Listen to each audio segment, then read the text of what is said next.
Good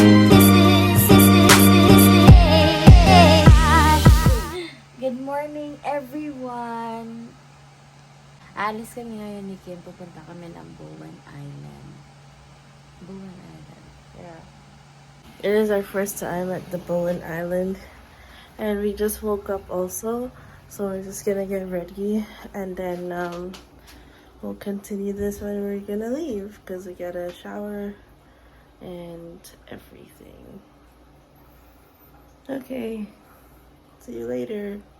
Okay guys, so tapos na kami mag-ready, tsaka nakinig lang din kami ng mass sa TV. So ngayon tapos na yung massage.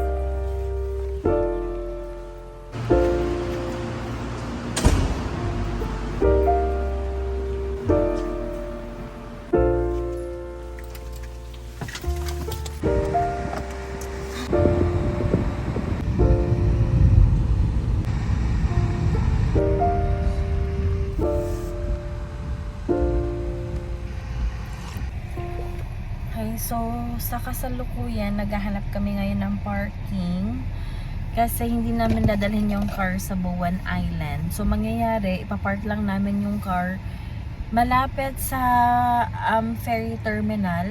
Iwan lang namin yung car and then mag-ferry kami. Nakahanap na kami ng parking. Magbabayad muna kami. Maulan. Maulan, guys. Do you hear it? Okay, bayad muna kami ng parking, tapos titingin tayo kung ano yung next na ferry. So, dito tayo magbabayad ng parking. That's the price for 3 hours. And 3 hours lang kasi sobrang ulan na oh. And bayad kami.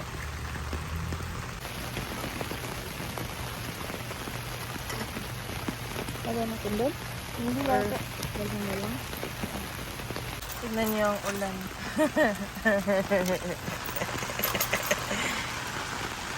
Very rainy today. Ito yung departures. May self-service Meron? Oh, sige, self-service naman tayo.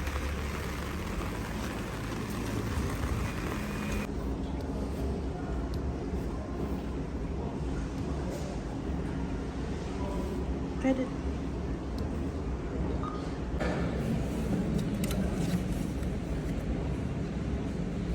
Okay, so we paid $22 for the both of us, one way. And then it leaves at 12:40. 12:40. So, chill muna tayo dyan sa taas.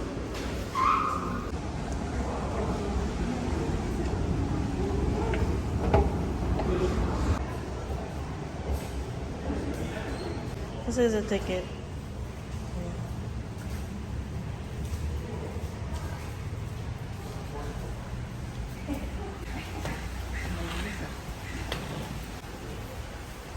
Sa West Van pa lang kami. Pero tingnan nyo, hindi ko alam actually na may mga high-rise pala dyan.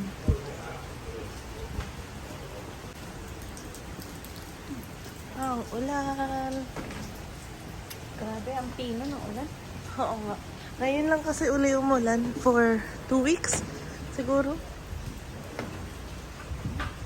Cute na no.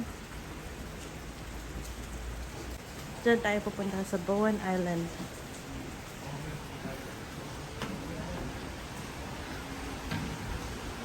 Ito yung waiting room ng ferry namin. Para siyang ospital.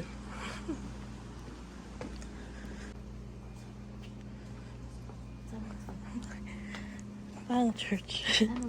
Dito, okay lang. Or, madumi dyan nata. Dito tayo.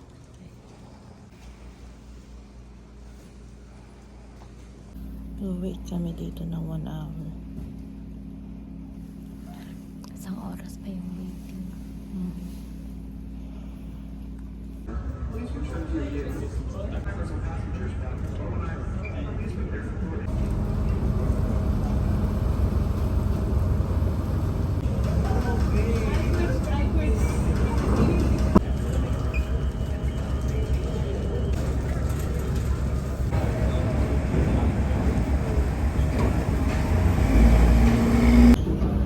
boarding now.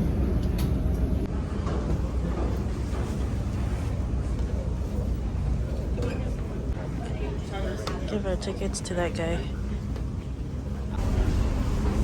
Punta na kami sa ferry. Diyan.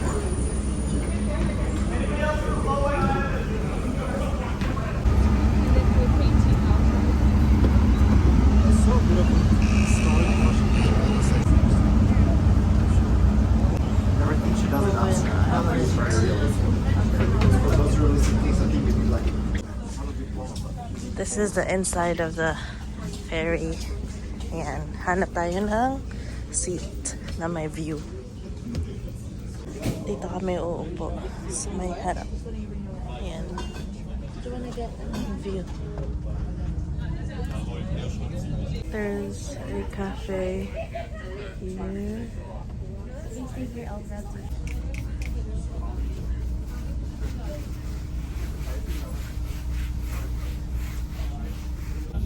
We are now on the ferry, but we're gonna wait until every car has loaded to leave.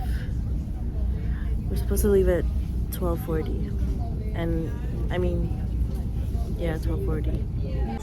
It's our first time going to Bowen Island. It's kind of rainy, so siguro babalik na lang kami uli. This is only a 20-minute ride. Yan, malapit-lapit lang naman ang Bowen Island. Yan, medyo maulan. Di pa kami umaalis. Aalis na tayo. Yan.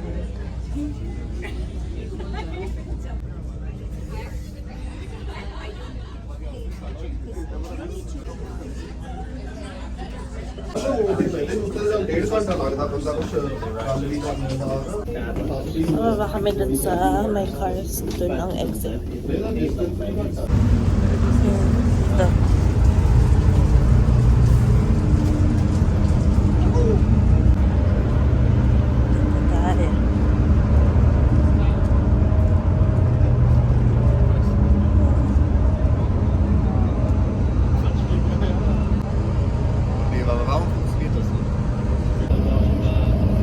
Still rainy. Rainy all day today, I think. Nagpa-fog yung dun.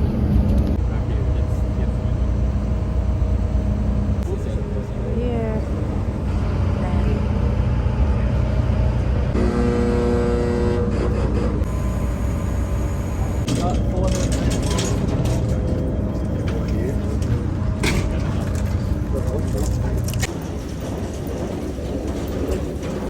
Kita mo na kami pupunta sa pier.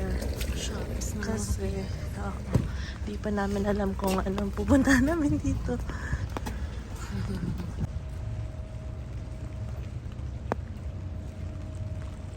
Mga shops nila dito. Ang cute sa pier. Ayan o. Cute. Pwede tayo kumain muna, no? Oo. Pero may lakas tayo dito. Truly. Ayan. Ang cute naman. Doon muna kami. Maghahanap kami ng mga iba pang ano na hindi dito sa pier kasi onti lang yun nandito. Kaya we're gonna try to explore over there. Yun yung view namin ngayon as we're walking. Cute. May washroom din dito. So, we're gonna do washroom first. Buti na lang may payong kami dun sa car. Galing to sa dealership ng car actually. Ang daming cars hanggang doon. Papunta ng Vancouver. Yan, second. Cute dito. Kahit umuulan, ang ganda. Yan. Punta tayo doon.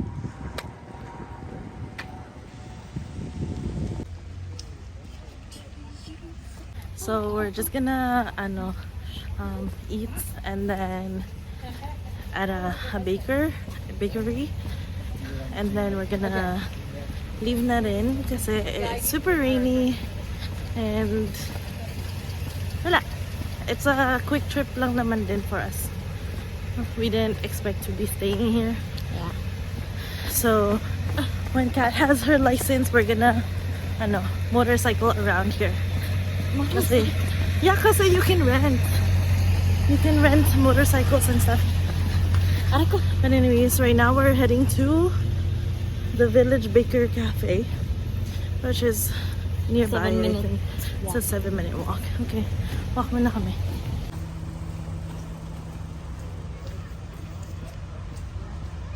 Cute shops, huh? Probably. We were the problem. Fish and chips. They have fish and chips. Yeah. Cute na mga shops dito.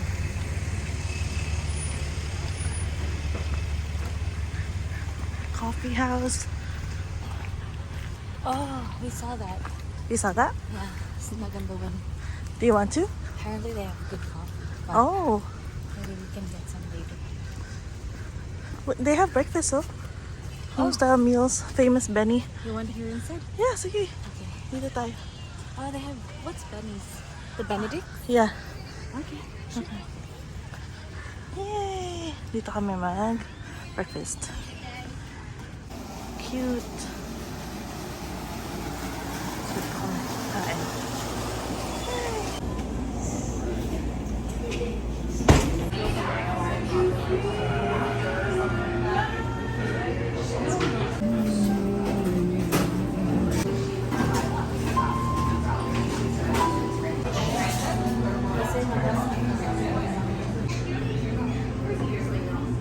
It's so cute here. It's so small and snug. Yeah. We just ordered one sandwich and then sharing it. And then later on we'll eat again. Oh, I thought this was honey butter pala. Than butter. Gotta go get some sugar. Yan yung kay Kat. Fine.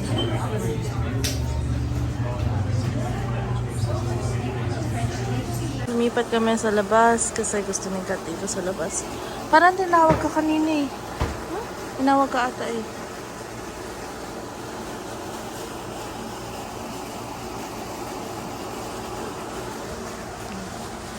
There, Kat got her order. Which is barbecue chicken sandwich. Yep. Yeah, kain muna kami. This is our view.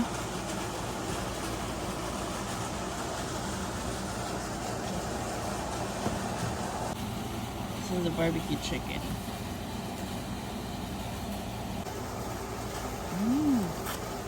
Good? Mm-hmm.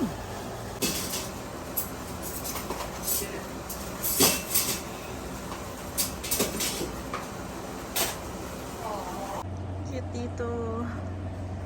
Na puro ganito lang. It's nice. It's quiet. It's quiet uptown, no? It's quiet. Tingin mo may stickers sila dyan. I feel like yes, meron. Halika. Gusto mo? Pasok Tingin na. tayo. Pero gusto ko tapon na muna to. Oh, sige.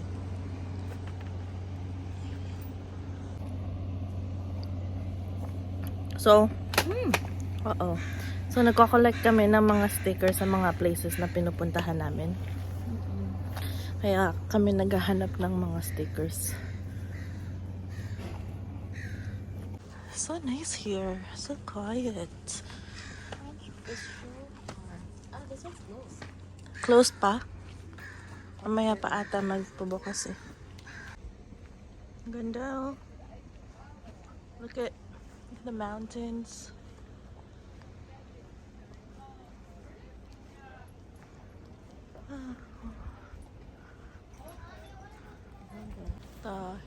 Parang gift shop. And then boardwalk. And mga yate nandyan. I like it here. Yeah, me too. Papasok kami muna dito. Marami ng buffet natin. Snack. Ito yung mga stickers na. Just a bag of ice cream? Yeah.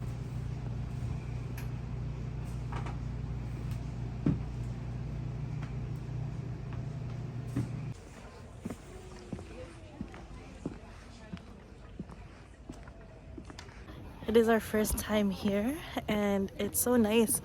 Tapos wala pa kami dun sa may mga hike kasi na pwedeng gawin dito. Marami. And we're not even there. But we're just near the ferry terminal and it's already so nice. Look! Crazy! Ayun si Kato. Ayun siya. So, lalakad lang kami doon ng onte. Ang ganda dito kasi pet friendly yung ano nila. Yeah. Tapos ang quiet. And parang peaceful lang ang vibe niya. Look at that. It cost us $10 to come here. Each person. I don't know kung balikan na yun or if we need to buy another ticket going back. Kasi may narinig kami na sa visitor center kanina na sinabi niya dun sa isa na back and forth na yung yung ticket daw. But we're not sure. So, we'll see. Daming yate dito. Oh. Yeah. There's lots of animals too. And then kanina ang sarap ng sandwich. So good. Apparently we're on Crippen Regional Park. Sikat parang may stick pero umbrella lang namin. Wow, maalam ko pa. Sabi dito, unsafe yung so it's not safe to. Contaminated yung water, so it's not safe to go for a swimming. Ayun. Pero may mga creatures na ganyan daw. Salamander larva. Oh, ang daming larva. Wow! It's nice. It's a nice view. Wow. It's so nice. Ayun no, nandun kami kanina. It's so nice, right? Wow. White? Right? It's so nice. White? Balik na kami dun sa ferry kasi nandiyan na nakikita na namin siya. Kaya magsa-speedwalk na kami papunta ng terminal.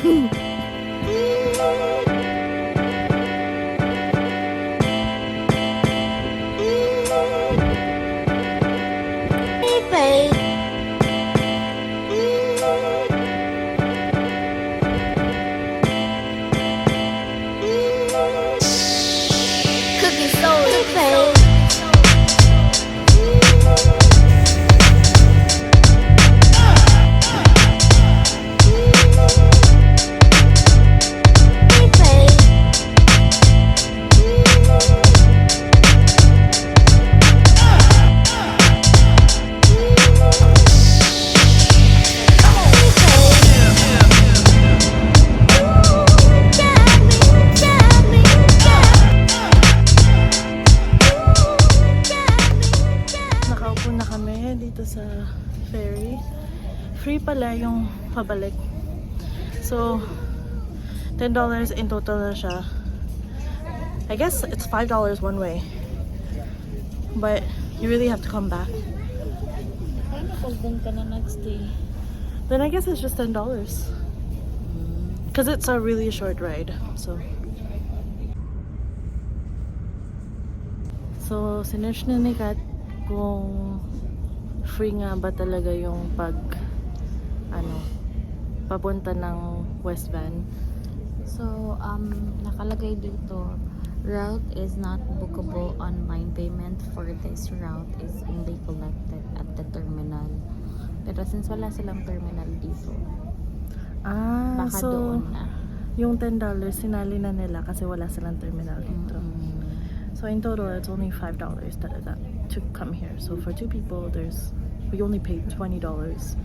Pero if you're gonna drive you have to pay for parking, which is $3.50 per hour. And then so we initially booked four hours. Initial, 3 hours. 3 hours. So I paid $9. Tapos ngayon, we're still on our way back at our third hour. So I booked another hour, Online. which is another $3.50. So in total, that's $12 for parking, and then $10 for the ride, which is okay. And hindi naman kayo siguro mag-stay ng mga multiple days dito sa Bowen Island unless you want to. Pero maraming hikes daw na nagagawa dito and mga shops, and it's a good day trip lang talaga from Vancouver. Yeah. It's nice. I think we're gonna be coming back pag sun kasi there's this tree that I want to see. It's 1,000-year-old tree. Yung opa. Yung sinan kasi. Yeah. But how are we gonna get there? It's walkable. Or when you have your license, we can rent a scooter. Tapos we can scooter around. Anyways, wait lang kami pabalik, and then we'll see you on the other side, I guess. I don't know. Ang ganda ng view.